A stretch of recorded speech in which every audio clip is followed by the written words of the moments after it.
Assalamualaikum warahmatullahi wabarakatuh. Ibu bapa sekalian, syukur kehadrat Allah panjang lagi umur kita dapat kita menyambung pengajian Mutiara Tasawuf Ibnu Athaillah kita. Hari ini kita dah sampai ke muka surat berapa dah tu? Ya. Tapi tak apa. Saya ingat apa ni, kita berhenti pada pendidik dan tasawuf tu. Kita berhenti, cuma nak pasti habis ke tidak. Mintalah yang terbaik darinya. Kita dah baca.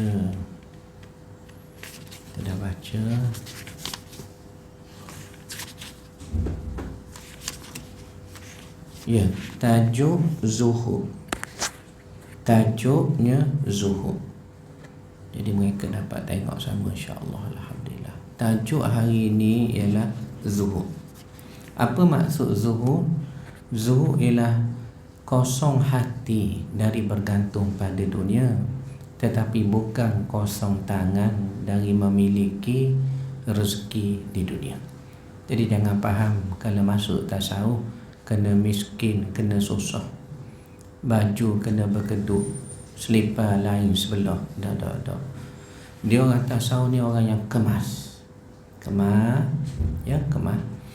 Waktu yang sama hatinya kosong daripada dunia kerana meyakini balasan Tuhan itu lebih besar lagi.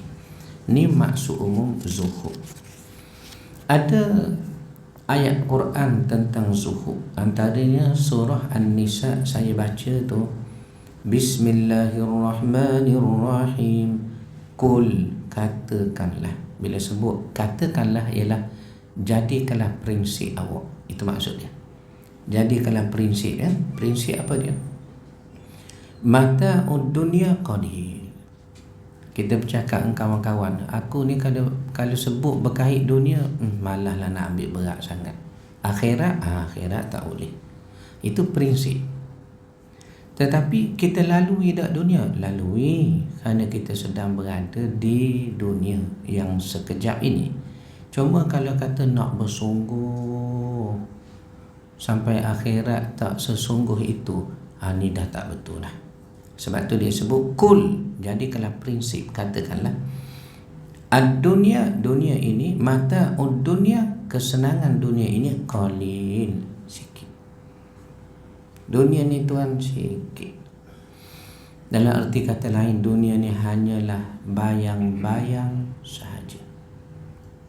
Bayang-bayang.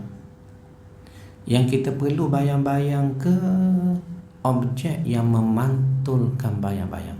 Objeknya, puncanya. Punca adanya dunia ialah sebagai kiasan keyakinan adanya akhirat. Ulang sekali lagi tu. Dunia ni punca dia ada untuk menarik perhatian kita. Kalau seseronok ini di dunia, seindah ini di dunia, sebaik ini di dunia, akhirat tak boleh nak katalah. Sebab dunia ni hanya bayang-bayang akhirat saja. Tuan ingat orang main wayang kulit? Tak usah kata wayang kulit lah. Dulu kita kecil-kecil, bila api tak ada, LLN potong elektrik, apa tuan buat sebelum tidur? Saya ingat generasi baru tak sempat ni. Hak kita lama-lama, kita akan main bayang-bayang tu di dinding. Buat buaya, buat arnab. Bayang di dinding yang kita tengok tu, itu dunia. Akhirat ni yang tangan kita sepenuh. Wayang kulit, kan? Yang tu wayang tu bergerak kulit, kita tengok di layar putih. Ia benar, maka tidak semena-mena awak ya dahsyat. Contohnya, yang sebenarnya yang kita tengok tu bayang-bayang, cerita. Tetapi kita punya sedih sampai menangis. Kenapa? Kita berada dalam cerita itu. Kita berada dalam dunia yang sebenarnya akhirat. Jadi dia kata kul, boleh tak awak jadikan prinsip? Prinsip apa dia? Mata'ud dunya qalil. Kehidupan dunia ini sikit, kecil. Wal akhirah, kalau nak compare akhirat, khairun, lebih baik jauh. Kenapa kita kata begitu? Mari kita baca satu hadis ya. Batu-batu di dalam syurga ialah permata-permata. Permata yang awak letak dalam cincin tu, pakai di tangan hiasan tu. Di negeri akhirat, dalam syurga hanya batu yang kita pijak sepak. Allah. Tanah dalam syurga diperbuat daripada apa? Kasturi. Tuan pegang tanah, tuan cium, Allah wanginya. Tak wangi buat apa? Kasturi. Ya Allah. Tu yang kita kata dunia ni tak ada apa dia, nothing. Khairun, akhirat lebih baik. Limani taqa, siapa yang dapat yakin perkara begini? Orang bertakwa. Orang bertakwa. Surah An-Nisa ayat 77. Mari kita tengok pula kata-kata ulama tentang zuhud. Kita sedang bincang tajuk zuhud. Ibrahim bin Adham, seorang bangsawan asalnya. Malam-malam dia duduk melepak dengan rakan-rakan bangsawannya. Kalau kita kira dia ada grup lah, grup orang-orang besar, kelab menghisap ceruk. Contohnya kalau sekarang, oh ya Allah, siapa ada kelab yang hisap ceruk? Tak ada kelab. Saya baru tahu, saya tak pernah tahu. Oh dahsyat. Tapi maknanya orang-orang kaya ni dia ada aktiviti dia, yang kita orang-orang biasa ni, tuan-tuan boleh gagah lagi. Saya ni orang susah macam saya ni, tak ada fikir pekerjaan dia orang ni. Jadi kerjanya keluar malam, bawa kereta mewah, parking pakai valet, masuk dalam kelab, isap ceruk saja, bercakap, tengah malam balik. Esok lepas subuh mungkin tidur balik. Tu saya sangka baiklah tu, sembahyang subuh dulu, tidur, bangunlah pukul 11, sudah ada makan minum dah. Orang senang ni senang nampaknya. Kita tu 5 pagi tu kita dah turun dari rumah dah. Gelap lagi ya. Anak pejam mata lagi. Balik karang anak pejam mata. Anak pun tak kenal dah kita. Siapa awak ni? Contohnya kalau balik rumah. Yang tak tahan dia pukul dulu kita. Dia ingat kita perampok penyamung masuk rumah. Rupanya bapaknya. Ni saya buat contoh. Ra'aitul qabra. Ibrahim bin Adham akhirnya insaf, dia jadi seorang tokoh tasawuf. Macam mana dia boleh jadi ahli tasawuf? Kita nak tahu ya. Orang bangsawan hidup mewah, berkumpul dengan rakan-rakan kelab dia malam-malam. Balik hujung-hujung hidup dia jadi ahli tasawuf. Sederhana. Rupanya suatu malam dia balik dari berlibur, dia nak baring, dia dengar bunyi tapak kaki atas-atas rumah dia. Lalu dia kata apa dia? Siapa nak curi atas-atas rumah tu? Saya terjemah Terengganu tu daripada karya Arab ni. Siapa nak meropok penyamung tu atas-atas bunyi berjalang tu? Suara ni respon, maaf paduka, bukan patik nak merompok, patik nak cari unta patik yang hilang. Dia kata, awak gila ke cari unta atas-atas rumah orang? Awak nak curi ni? Jawab suara itu, wahai Ibrahim, adakah awak gila? Awak mencari Tuhan dengan bersuka-suka berlibur begini? Tu asal dia jadi insaf. Di tanggalnya jubah kebesaran, di sarungnya jubah kesufian. Disebut gitulah. Jadi orang seperti ini patut kita dengar nasihat dia, sebab dia sudah melalui. Dia sudah melalui. Melaluinya. Orang mari tanya, nak dapat zuhud macam mana? Sebab awak sendiri dah lalui. Dia kata bisalah sati asya, 3 cara. Boleh tak kita berpakat di surau ni? 3 cara ni kita tengok ada tak kita buat. Kalau tak buat pun boleh tak? Saya rasa boleh buat, Ustaz. Pertama, ra'aitul qabra mauhishan wa laysa ma'i mu'nisun. Kita yakin kita akan masuk kubur, dan kubur ni ngeri. Kubur ni mengerikan tuan. Kita hantar orang ke kubur balik tu insaf rasa. Kita pergi kubur tengok liang lahat Allah, insya.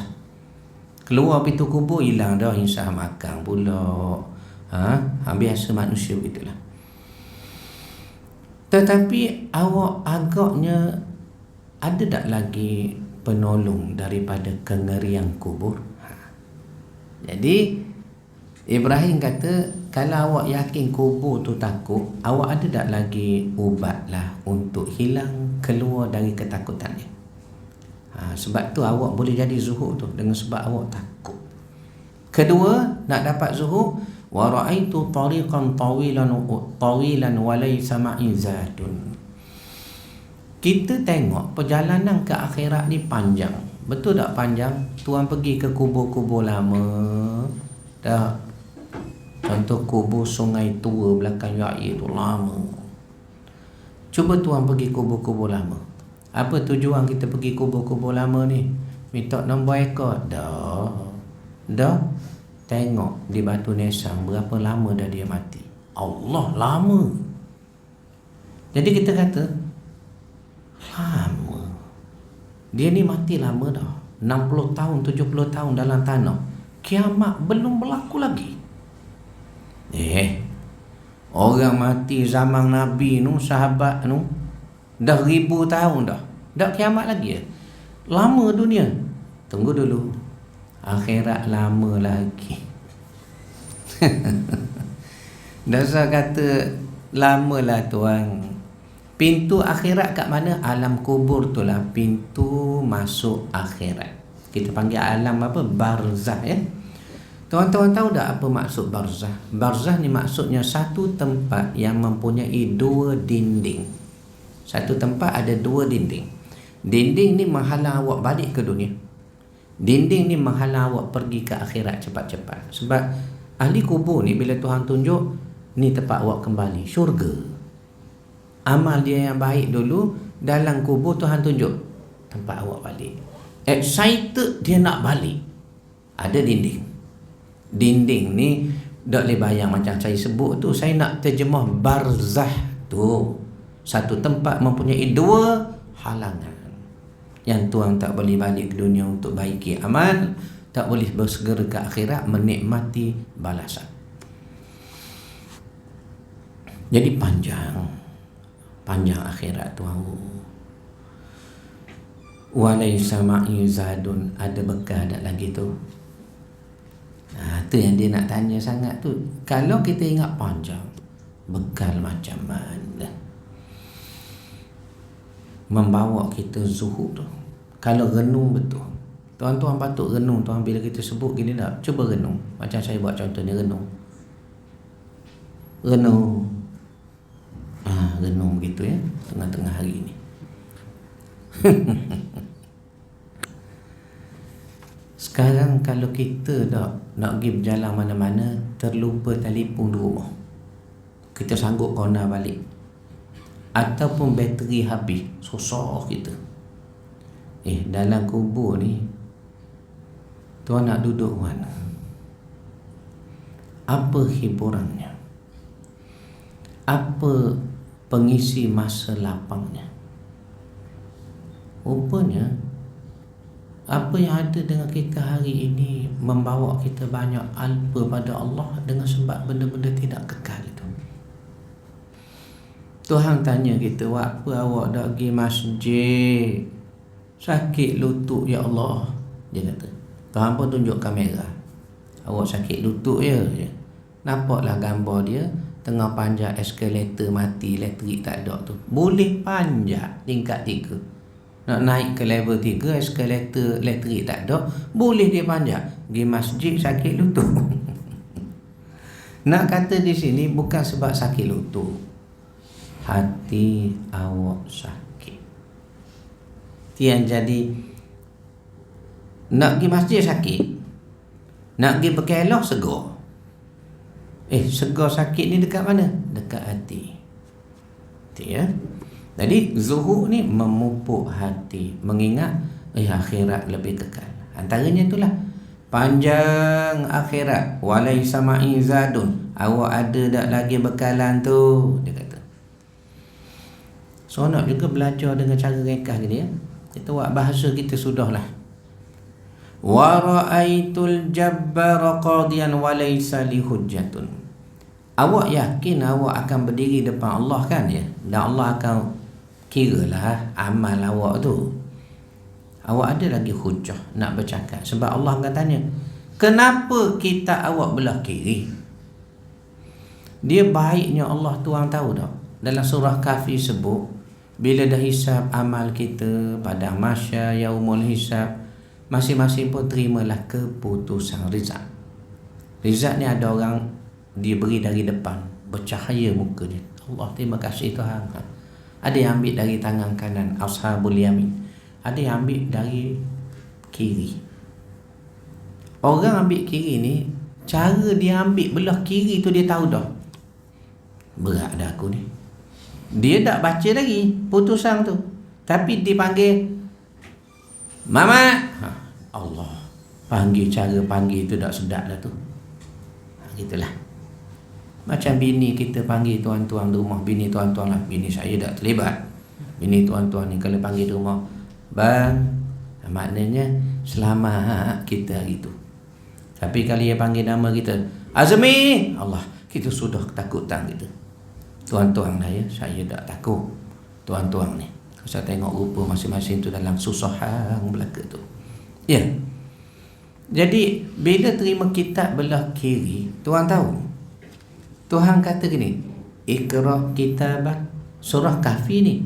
Baca kitab awak. Kita pun buka. Tuhan kata apa dia? Kafa binafsikal yaum alaika hasiba. Memadai awak sendiri, awak tahu dah awak duduk mana nasibnya. Tapi nak kata baiknya Allah, kita pun tengok halah mak beratnya keputusan saya amal ni. Tuhan pun tanya ustaz, ya, ustaz tahu tak kesalahan ustaz ni yang ustaz tengok ni? Tahu. Nak tanya, ada tak kebaikan-kebaikan ustaz yang mungkin malaikat tak tulis? Tuhan ni punya adil. Tuhan punya adil tanya, ada tertinggal ke kebaikan awak buat takut tak ada catatan tu? Kita pun kata tak ada, semua dicatat dah. Lepas tu Tuhan tanya lagi pula, okey dah kalau semua ada, sini tak ada tinggal, ke kami buat naya ke ustaz? Tu yang lemah tu baik Tuhan ni. Kami buat naya ke?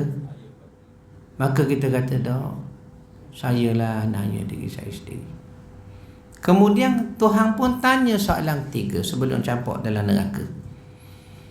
Kenapa begini ustaz? Tuhan ni saya terjemah bahasa Terengganu dah, tu yang Tuhan boleh rasa suasana dialog tu. Dalam mahkamah ni bukan rasa macam ni. Kita masuk mahkamah, dia tak rasa macam ni. Masuk mahkamah lain. Tuan tengok dengan kandang saksi, polis kiri kanan, orang bersalah murung muka.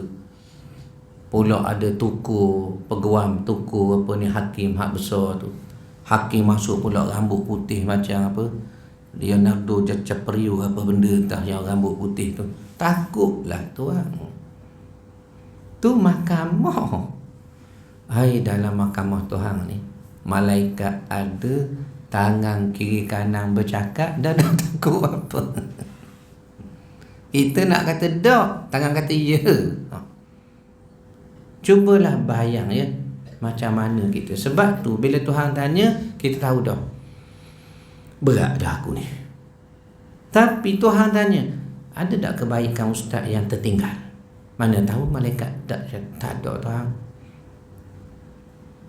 Kami wa'anaya ustaz ke?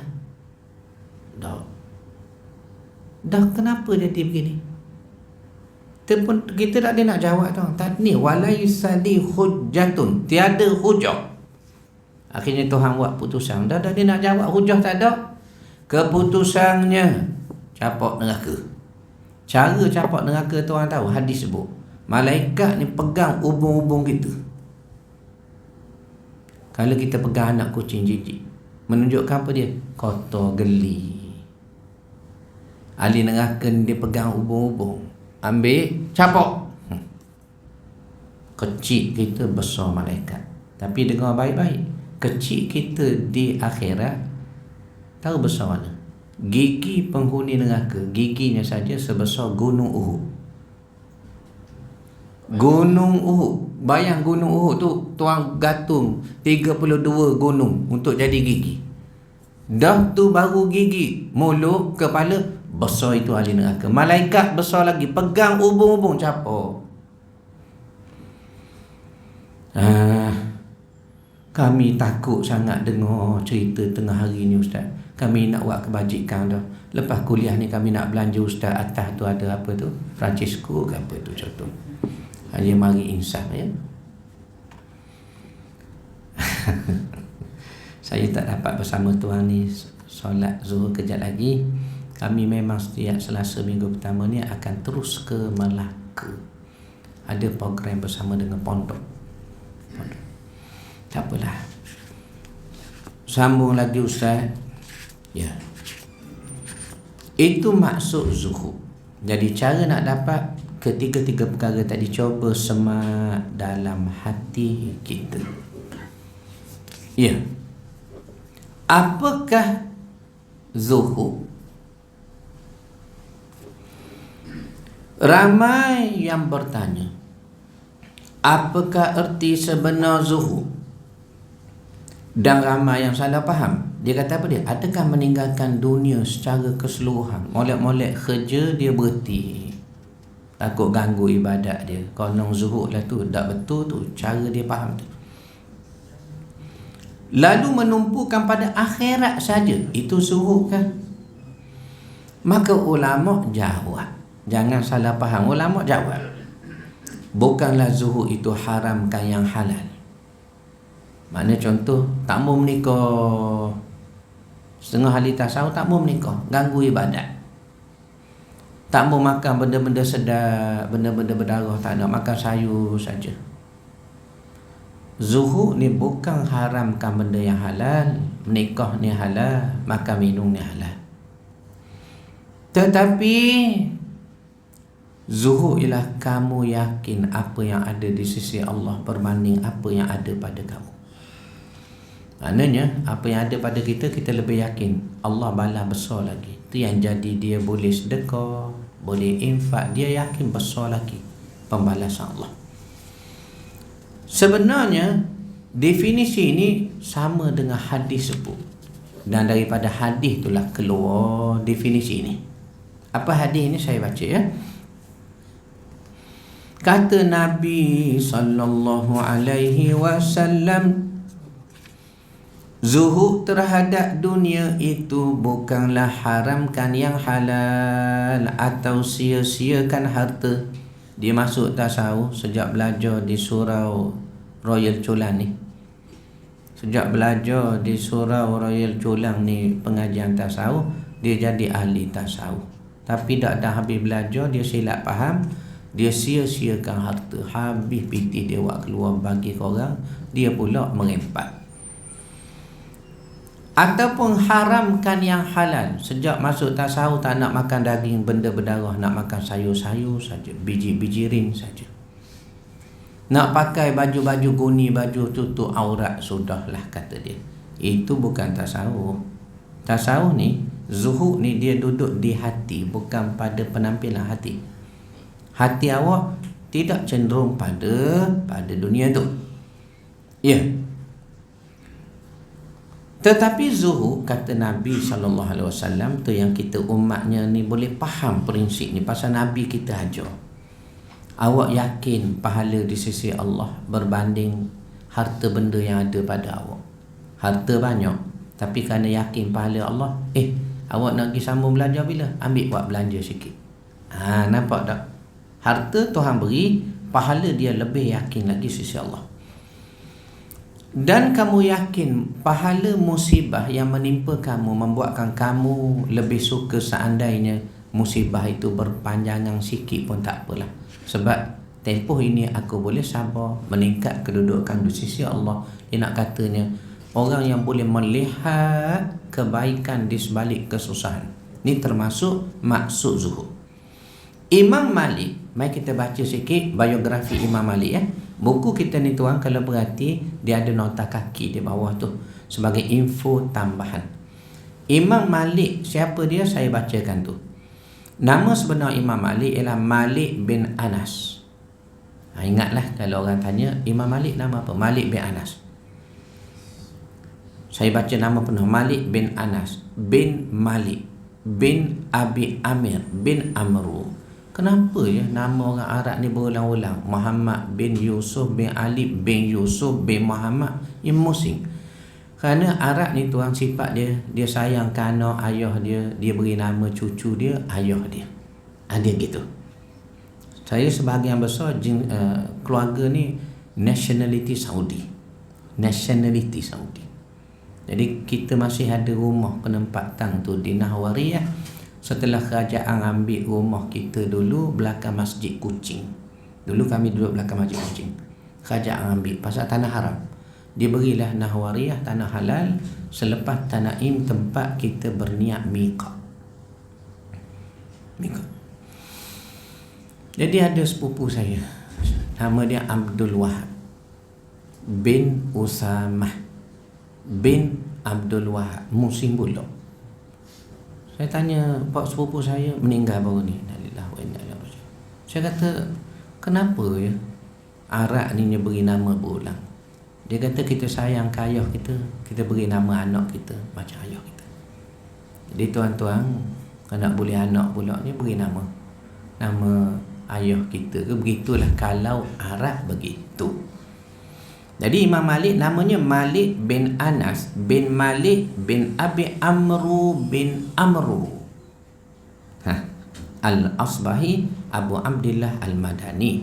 Dilahirkan pada tahun 93 Hijrah di kota Madinah. Seorang yang faqih. Faqih ni terminologi menunjukkan alim fiqh. Bab-bab hukum hakam faham sangat faqih. Dan dikenali sebagai Imam Darul Hijrah, yakni ulama besar lah, pemimpin ketua ulama di Madinah. Mempunyai perwatakan yang hebat. Imam Malik ni Imam Syafi'i pernah sebut hebat. Kali pertama aku jumpa dia keluar rumah, aku tengok terasa hebat tu. Perwatakan yang hebat, menarik serta kaya. Kita bercakap tentang zuhud, Imam Malik ni kaya. Ni nak menunjukkan orang kaya tak boleh kita kata tak ada zuhud. Perwatakan hebat Imam Malik menarik lagi kaya. Meninggal dunia pada tahun 179 Hijrah di Madinah pada usia 90 tahun. Menurut Al-Waqidi lah sahabat ni. Antara karyanya yang terkenal ialah Al-Muwatta, kitab hadis Muwatta Imam Malik. Antara mutiara kata Imam Malik kita boleh pegang ni. Antara adab seorang ulama tidak ketawa melainkan senyum sahaja. Allah dah kita ketawa, kita bukan ulama. Kita bukan. Jadi Imam Malik kata apa? Zuhud bukanlah tidak berharta, tetapi kosong hati dari memiliki darinya dunia secara berlebihan. Abdullah bin Abbas radhiyallahu anhu berkata, Az-zahidu salasatu ahrufin. Awak perasan dia kata zuhud tu terdiri daripada 3 huruf. Zai, hal, dal. Zuhud 3 huruf. Zai itu maknanya zadun lil ma'ad, menambah bekalan. Hak itu maksudnya hudan lidin, petunjuk agama. Dal itu maksudnya dawamu ala ta'ah, yakni berkekalan dalam mentaati Allah. Junaid al-Baghdadi, kita tengok pula nota kaki siapa Junaid. Sambil kita baca buku ni sampai tokoh-tokoh tu kita kenal sikit siapa mereka. Kita tengok ya, Junaid Baghdadi tu di bawah tu. Junaid Baghdadi namanya ialah Al-Junaid bin Muhammad, lebih dikenali dengan gelaran Al-Baghdadi. Dilahirkan di Baghdad, Iraq. Itu yang jadi Baghdadi tu. Merupakan imam, yakni ketua bagi tasawuf, berasal daripada Nahawan. Seorang yang faqih juga, alim dalam fiqh. Dan mula memberi fatwa ketika berusia 20 tahun. Kita jangan faham ulama-ulama dulu ni mula beri fatwa tu macam orang kerja mufti di pejabat tu, bukan. Tu kerja. Ni kealiman ilmu mereka sehingga umur 20 boleh beri fatwa dah. Yang ada pejabat tu kerja tu bukan beri fatwa sangat pun, tu berpakat bincang ni putusan. Fatwa ni tu orang alim benar boleh buat keluar fatwa. Tapi nak kata alim Imam Junaid Al-Baghdadi umur 20 boleh keluar fatwa dah. Yalah, kerana Arab ni tuan, satu, orang zaman dulu environment mereka terjaga, budaya ilmu, environment ilmu. Bahkan banyak buku-buku teks, buku-buku besar, kitab-kitab Arab yang kita belajar sekarang hanya buku teks sekolah menengah baru kalau di negara Arab. Kerana suasana mereka gitu. Bahasa pula bahasa mereka. Dah kalau buku yang kita baca sekarang, apa dia? Suwaru min hayati sahabat, gambaran sahabat-sahabat Nabi. Buku ni dia cerita tentang sahabat Nabi. Dia hanya buku teks tingkatan 4 sekolah menengah orang-orang Arab di negara dia. Tapi tempat kita ni kerana suasana lain ya. Pendedahan tempat kita lain. Kita masuk sekolah-sekolah menengah tu, kita terdedah kitab-kitab lain, kebanyakannya siri bercakap dengan jin tamah jalih, kitab wajib hak talaki gila-gila, benda-benda gitu ya, berlawan dengan syaitan, ta'awan ngah, bujal, salina, ju'atibi, wariasari, alam perwira, tu pun dah hujung-hujung dah. Jadi sekali sebut nama-nama kitab ni, tuan-tuan terus teringat sebab tuan-tuan rajin talaki kitab-kitab ni ya. Tapi itulah nak kata, dah apalah, biarlah. Sekurang-kurangnya kita tahu Allah, kami ni orang Melayu pun, bukan Arab pun naknya kenal sahabat Nabi. Pahala ada dah di situ. Ya Allah, ya Tuhan. Ya, itulah. Jadi Junaid ni seorang alim fiqh, mula memberi fatwa usia 20 tuan-tuan. Menurut sahabatnya Abu Ali Daqqah, Al-Junaid ni biasa bersolat sunat setiap hari 400 rakaat. 400 rakaat. Jadi jemaah kita pun tak ada terkejut ya. Tak terkejut sebab lebih kurang kami je Ustaz. Tu tak, kami tak terkejut kata jemaah. 400 rakaat. Kalau semayang sunat ni, let's say kita kata jenis 2 rakaat 1 salam, 2 rakaat 2 rakaat. Ada juga semayang sunat jenis 4 rakaat 1 salam. Ada macam tasbih, macam duha pun boleh buat 4, boleh. Tapi tiba-tiba tuang kita belajar ni 400 rakaat. Kita katalah 2 rakaat 2 rakaat 2 rakaat lah untuk cukup 400. Berapa kali tu? Kalau 2 kali 100, 200. 200 kali hak jenis mayang 2 rakaat 400 rakaat. 200 tu nak letak kat mana? Lepas subuh nak pergi zuhur, berapa nak letak? Zuhur sampai asar nak letak di mana? Dan dia ni tak letih, tak ada kerja. Ya Allah, ya Tuhanku. Ni bila terlalu asyik kepada Tuhan, dia jadi ringan. Kita main telefon sampai 6 jam, tak sakit kepala. Sebab apa? Kita asyik. Rupanya kita dengan mereka ada satu sifat yang sama, itulah asyik. Cuma bezanya asyik kepada apa? Asyik pada apa itulah dia diukur pada hati. Kalau hati asyik pada akhirat, dia akan membuat perkara-perkara menyibukkan pada akhirat. Sembahyang 400 biasa bagi dia. Sebagaimana kita rasa, aku boleh main sampai 6 jam telefon, tak sakit kepala, boleh sambung. Kenapa? Kerana asyik. Asyik ni melupakan tu, melupakan. Tu sahabat-sahabat nak cabut panah di beti, mereka semayang kerana asyik. Asyik ya. Macam kita tak nak elok lapar perut, main telefon je, tak teringat dah. Asyik tu betul. Ni Junaid. Pada hari beliau nak meninggal, beliau sempat khatam Quran, minal jinnati wan nas. Ada omong lagi, dia pusing balik, alif lam mim zalikal, sampai ayat 70 mati. Inilah Junaid. Jadi Junaid, orang mari tanya, Zuhur apa maksudnya? Dia kata gini, Zuhur, awak anggap dunia ni kecil. Ulang sekali lagi ya. Zuhur, awak anggap dunia ni kecil. Semua benda dalam dunia kecil. Tak usah takut.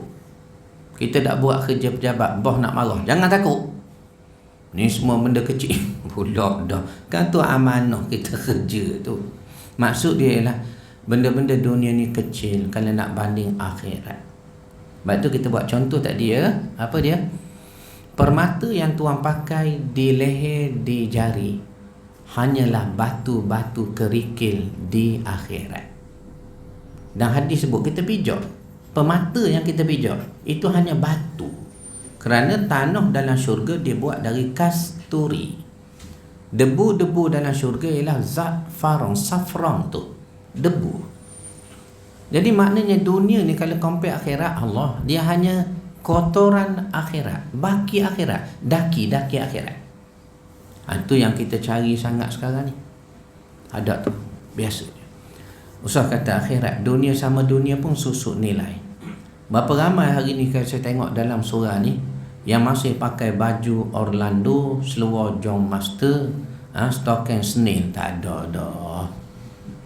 Tapi zaman dulu tak ada lah Orlando ni. Zaman saya sekolah mula, Orlando orang beri balik basuh iron, balik basuh iron, pakai hari-hari. Cikgu kata Orlando baju. Lah ni tak ada dah je nama tu. Nak kata apa dianya? Susut nilai ya. Dunia sama dunia baru. Dah tuan nak banding dunia dengan akhirat, tak betul sangatlah banding begitu. Nah ni kata Junaid. Ustaz, ya, bolehkah kita habis di sini Ustaz? Boleh.